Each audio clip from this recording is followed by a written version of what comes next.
Sir. இதுக்கு முன்னாடி நான் இந்த மாதிரிலாம் இந்த போடியம் முன்னாடிலாம் இன்னும் பேசினேன் இல்லை, நான் கொஞ்சம் பயமாக இருக்குது. ஆமாம், இதில் 2 பேராக பேசினா தான் நல்லாயிருக்கும். நான் ஃபஸ்ட்டு வந்து கன்ஃபர்ஸ் பண்ணிடணும். இங்கே வந்து அது வந்து அந்த ஒரு சீன் வந்தேன்னா அது ஆக்சுவலாக ஒரு 30 செகண்ட் தான் இருக்கும். ஆனால் அதுக்கே நான் ஒரு 7 டேக் எடுத்திருப்பேன்.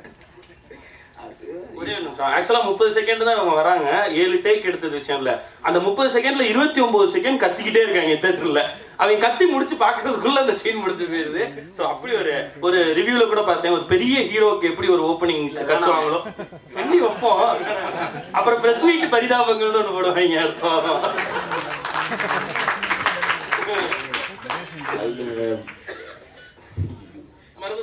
மறந்து போச்சு. ஆக்சுவலாக இங்கே வரைக்கும் இப்போ வந்து நாங்கள் வந்து சும்மா இன்டர்நெட்டில் சும்மா சின்ன பசங்க ஏதோ வீடியோ மட்டும் தான் பண்ணிட்டு இருந்தோம். ஸோ இங்கே வந்து ஒரு படத்தோட ஒரு சக்ஸஸ் மீட்டில் வந்து நின்று பேசுகிற அளவுக்கு வாய்ப்பு கொடுத்ததுக்கு ஆதி அண்ணனுக்கு தான் ஃபர்ஸ்ட் நன்றி. அதுக்கப்புறம் சுந்தர்சி சார், அப்புறம் இங்கே இருக்கிற மொத்த டீம் தான். அண்ணா அவரெல்லாம் பார்க்குறப்ப வந்து இப்படி இருப்பார், ஆனால் அவர் கூட உட்காந்து கேரம்ல உட்காந்து பார்த்தீங்கன்னா சின்ன குழந்தை கூட தோற்றுரும், அப்படி தான் பேசுவார். ஏய் தம்பி, நீங்க தேன் மிட்டாய் சாப்பிட்றீங்க, சூப்பரா இருக்கும் நம்ம ஊர்ல. ஆனா அதெல்லாம் வந்து வெயில் காலத்துல சாப்பிடக்கூடாது, உடம்பு வச்சிடும். ஆனா படத்துல பாத்தீங்கன்னா செவுள்ளே இருக்கிறாரு, சூப்பரா இருந்துச்சு. நாங்க வந்து உதயம் தியேட்டர்ல பார்த்தோம் அந்த படத்துக்கு. நீங்க சொன்ன மாதிரிதான் அது வந்து படத்துக்கு முன்னாடியே போய் நாங்க உட்காந்துட்டோம். அதுக்கப்புறம் அந்த சீன் வந்ததுக்கு அப்புறம் தான் நம்ம எவ்வளவு டேஞ்சரா உட்காந்துருக்கோன்றது தெரிஞ்சிச்சு. வெளில வந்தா பிச்சை எடுத்திருப்பாங்க, அவ்வளவு கூட்டம். ஒரு வழியா தப்பிச்சு வந்துட்டோம். சும்மாவே நின்னா பண்ணி வாங்கி திட்டுவேன். முதல்ல இந்த மாதிரி நான் வந்து இப்படி ஒரு இடத்துக்கு நான் வருவேனே நான் எதிர்பார்க்கவே இல்லை. ஏதோ யூடியூப்ல வீடியோ பண்ணிட்டு இருக்கோம், என்ன பாக்குறாங்க, நல்லா இருக்குன்னு சொல்றாங்க, அவர் நின்றுவோம்னு நினைச்சேன். ஆனா இப்படி ஒரு சீனுக்காக இவ்வளவு ஒரு கொண்டாட்டம் கிடைக்கும்னா அந்த ஒரு கொடுத்த வாய்ஸ் அப்ரிசியேஷன். ஆமா அப்ரிசியேஷன், எஸ் இஸ் லைக் அந்த இது அப்ரிசியேஷன் வந்து கிடைச்சிருக்கு.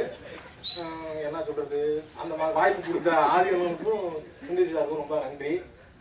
அப்புறம் வந்து நாங்கள் நம்பவே இல்லை. ஃபர்ஸ்ட் வந்து எங்களை ஒரு சின்ன வந்திருக்கோம் சொல்லும்போது கத்துனாங்கண்ணே அப்படின்னாங்க. ஆமா படம் ஃபுல்லாக கத்திட்டு தான் இருப்பாங்க, படம் பார்த்தா நான் ஃபர்ஸ்ட் ஒன்னா அப்படிதான் இருக்கும் அப்படின்னா. இல்லைண்ணே உங்க சீன்லாம் கத்துறாங்களா ஊர்ல பசங்களாம் பார்த்து சொன்னாங்க.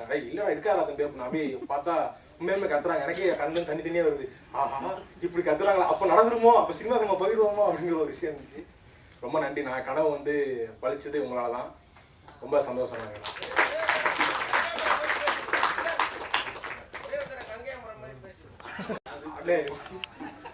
ஐயோ நீங்க பேசியானுமானே.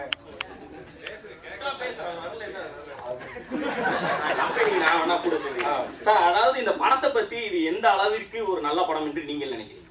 படம் என்றால் சினிமாவில் கலந்ததுதான் படம் என்பது சினிமாவில் கலந்ததுதான் படம் என்பதும். படத்தில் நானும் அண்ணன் அவர்களும் கோபி அவர்களும் சேர்ந்து படம் பண்ணிய போது அந்த காலத்திலேயே